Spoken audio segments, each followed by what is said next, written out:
let's talk a bit more about shape layers. So I have this new composition. I'm going to take my rectangle tool and I'll just create this rectangle in the middle. I can align it if I want. Align, align. We've seen some of these options before, but if we drop down under contents and under rectangle, you can see that there's more intricate stroke and fill options. Here's where you can change the color. So if we want to change the color down here, we can. And you can see that it's changing up here. Another thing you can do though is drop the opacity of this individual shape. So why would you do that? If you want to create a more intricate shape, it might not make sense to have a bunch of different shape layers, but rather to create your entire shape right here under this one layer. Now I can go in with my rectangle tool. Let me just click contents to get out of the rectangle one and say we want to create a house. So we can add a door right here if we want. We can change the color of that door. We could add a roof if we want. And we can use the pen tool to do that, because using the pen tool, we're still creating shapes in this layer. And let's make sure that our opacity is up for these two. So let's go under the opacity for the roof. You know, this is just really quick stuff. It's not the best house ever, but you can see that now, instead of having a bunch of different shape layers, we've created this basic house all within this one layer. And what does that mean?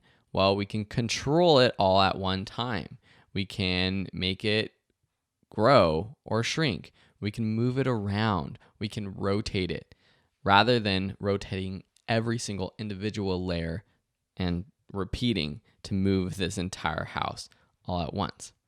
Another option that you'll see is the stroke option. And to really see this clearly, I'm going to delete this layer, and then I'm just going to take my pen tool, and then I'm just going to create a simple snake shape. So I'm just going to click, click, and I'm also going to drag while I click so that I get a curve in my shape.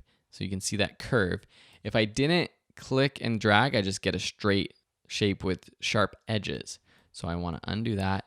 I'm just going to click, click, click. Now you'll see that this doesn't look like a snake, and that's because it's using a fill, but it doesn't have a stroke. The stroke is what happens along the edge of your shape, and you don't have to complete a shape if you don't want to.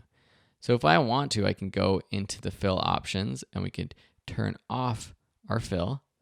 And now up here, we can turn on our stroke.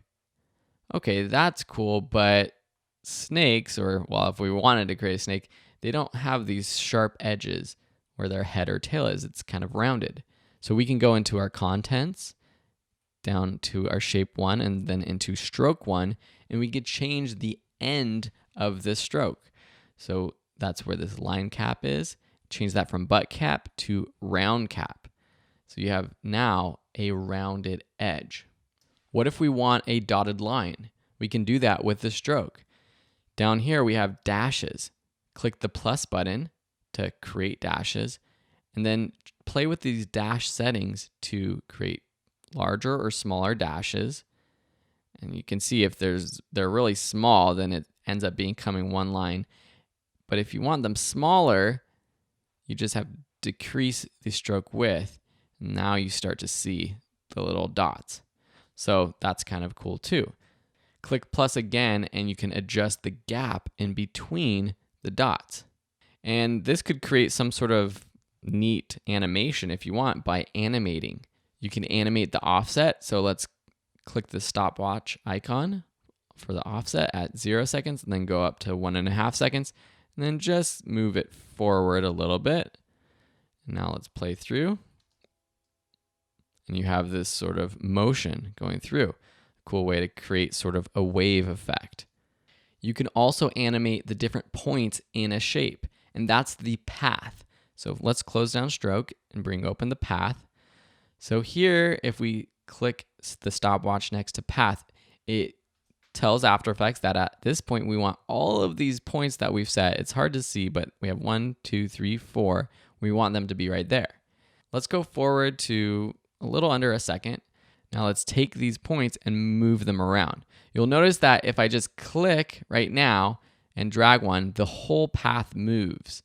And that's because both the path 1 and path down here are selected. Just uncheck that and click path up here. You don't want this path selected. You want just this path 1 selected. Now we can move these points up and down. So now between here, we have this motion. And if we want it to go back to where it was originally, let's just copy and paste this first keyframe. And now we have this sort of wave effect. Kind of weird, right? You can even go into this point right here. Let's make sure we're just on path 1. Select the point, and we can play around with the way the curve works by choosing the handles for each point and extending them, rotating them, moving them around. Weird, huh?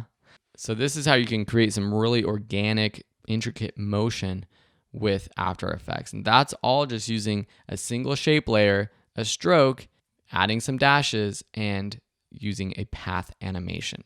In the next lesson, we're going to learn about layer styles.